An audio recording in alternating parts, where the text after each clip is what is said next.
A familia profesional de servizos á comunidade vai dirixida fundamentalmente a persoas que queren traballar no ámbito de apoio e atención a diferentes colectivos sociais. Por poñervos un exemplo, no ámbito de educación infantil, para nenos e nenas de 0 a 3, con persoas que se atopan en situación de dependencia, con persoas con diversidade funcional, tamén para a promoción da igualdade efectiva entre homes e mulleres, e para tamén a promoción de programas de inclusión social e autonomía para fomentar evitar a situación de risco e exclusión social.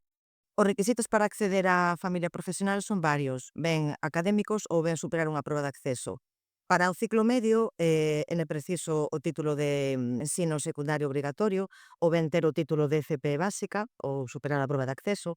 E para acceder ao grao superior, o título de bacharelato, dispoñer do título de FP técnico superior especialista ou ben a superación da proba de acceso.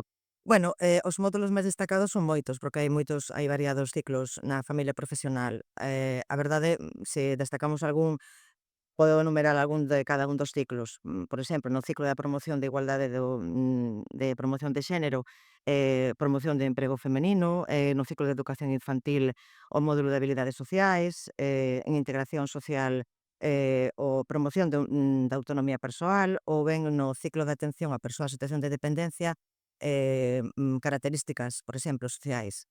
Pero bueno, teñen un carácter teórico e práctico ao a vez e son fundamentales todos para acadar as competencias do alumnado.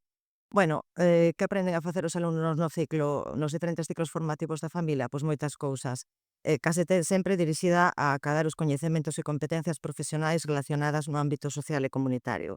Pois por poñer un exemplo, dende deseñar e desenvolver proxectos e programas dirixidos á promoción da inclusión social, a cohesión e o benestar de diferentes colectivos, ata a atención tamén a persoas en situación de vulnerabilidade, como pode ser maiores, persoas con diversidade funcional ou ben en risco de exclusión, tamén a adquisición de competencias relacionadas coa colaboración e traballo en equipo, de cara a alcanzar habilidades para traballar en rede, a resolución de conflitos, que é moi importante, aprendendo técnicas de mediación, a xestión de diferentes recursos, tamén elaboración de actividades e servizos relacionados no ámbito sociocultural ou, por exemplo, tamén a sensibilización e promoción de valores, que son moi importantes na familia profesional, tales como a igualdade, a diversidade e o respeto.